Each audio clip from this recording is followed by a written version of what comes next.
ஒரு கஷ்டப்படுற குடும்பத்துல 4 பொம்பள பிள்ளைய வளர்ந்துகிட்டு இருக்காங்க. 5ஆவதா ஒரு குழந்தை பிறக்குது. அதுவும் பொம்பள பிள்ளையா இருக்கு. அந்த குடும்பத்துல என்ன பண்றதுன்னே தெரியாம இருக்கும்போது, அந்த குழந்தைய பரிமிளான்னு சொல்லி ஒருத்தவங்க தத்தெடுத்து கொண்டு போறாங்க. பரிமிளாக்கு ஆல்ரெடி 2 குழந்தை இருக்கு. பரிமிளா என்ன மாரி கேரக்டர்னா, ஊர்ல அடிதடி, வெட்டுக்குத்து, கட்ட பஞ்சாயத்து இந்த மாரி பண்ற ஒரு ஆளா இருக்காங்க. ஸ்டார்டிங் ஸ்டேஜ்ல அந்த குழந்தைய நல்லா தான் வளர்க்குறாங்க. அந்த குழந்தையோட பேரு ஸ்னேகா. ஸ்னேகாவ வீட்டு வேலைக்காக யூஸ் பண்ண பரிமிளா ஆரம்பிக்கிறாங்க. ஒரு ஸ்டேஜ்ல ஸ்னேகா இது எல்லாத்தையும் ரியலைஸ் பண்ண ஆரம்பிக்கிறாங்க. நம்மள வீட்டு வேலை தான் பார்க்க வைக்கிறாங்க. இவங்க நம்மள தத்தெடுத்திருக்காங்க. இது எல்லாத்தையும் ஸ்னேகாக்கு தெரிய வருது. அப்ப ஸ்னேகா இந்த கொடுமையில இருந்து எப்படியாச்சும் நம்ம தப்பிச்சாகணும்னு சொல்லி ஒரு பையனை லவ் பண்றாங்க. அந்த பையனை லவ் பண்ற விஷயம் பரிமளாக்கு தெரிஞ்சு அந்த பையனை வீட்டுக்கு கூட்டி அந்த பையன் உடம்புல ஒட்டு துணி இல்லாம அடிச்சு அடிச்சு இனிமே லவ் பண்ணுவியா, இனிமே லவ் பண்ணியான்னு ஸ்னேகாவை பயமுறுத்தி இருக்காங்க.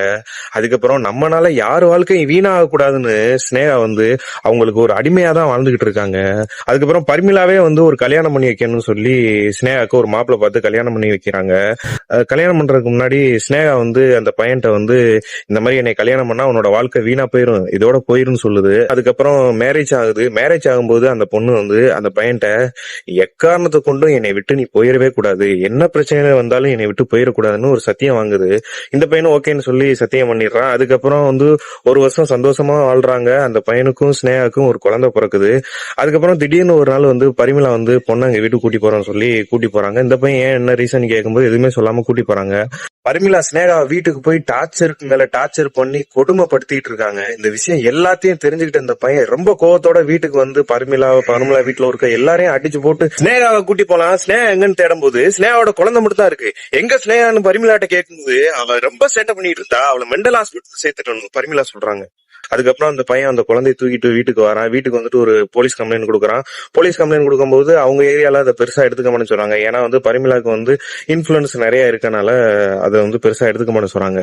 அதுக்கப்புறம் இந்த பையனோட சொந்த ஊருக்கே அந்த குழந்தைய தூக்கிட்டு ஸ்னேகா எங்க இருக்காங்கன்னு தேடி பார்த்து அந்த ஹாஸ்பிட்டலுக்கும் போயிடுறான். போய் ஸ்னேகாவை பார்க்கும்போது ஸ்னேகா பதறடிச்சு ஓடியாந்து என்னை எப்படியாச்சும் காப்பாத்து, என்னை எப்படியாச்சும் காப்பாத்துன்னு சொன்ன வார்த்தையே ரிப்பீட்டா ஒரு 1000 தடவை சொல்லிட்டே இருந்திருக்காங்க. இந்த பையன் ரொம்ப டிப்ரெஷனுக்கு ஆளாகிறான். என்னடா ஸ்னேகாவை இந்த நிலைமைக்கு மாத்தி வச்சிருக்காங்கன்னு சொல்லி ரொம்ப டிப்ரெஷன் ஆகுறான். அப்பதான் அந்த பொண்ணு சொன்ன ஒரு விஷயம் அவனுக்கு ஞாபகம் வருது. அந்த பொண்ணு ஸ்டார்டிங் ஸ்டேஜ்ல அவன்கிட்ட சத்தியம் வாங்கினுச்சுல, எக்காரணத்தை கொண்டு என்னை விட்டு போயிடாத, நீ விட்டு போயிட்டியன்னா என்னை அவங்க கொன்றுவாங்க அப்படின்னு அந்த விஷயத்த தெரிஞ்சுட்டு எப்படியாச்சும் ஸ்னேகாவை அந்த மெண்டல் ஹாஸ்பிட்டல் கூட்டி வரணும்னு சொல்லி அந்த பையன் போராடிட்டு இருக்கான். குழந்தைய தத்து கொடுக்கறது தப்பு இல்ல, ஆனா அந்த குழந்தை நல்லபடியா வாழுதான்னு நோட் பண்ணிட்டே இருக்கணும்.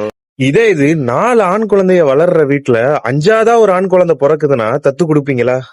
ஆண் குழந்தை பிறந்தா அற்புதமாவும் அமோகமாவும் பாக்குற இந்த உலகம் ஏன் பெண் குழந்தைய சாபமாவும் பாவமாவும் பாக்குது?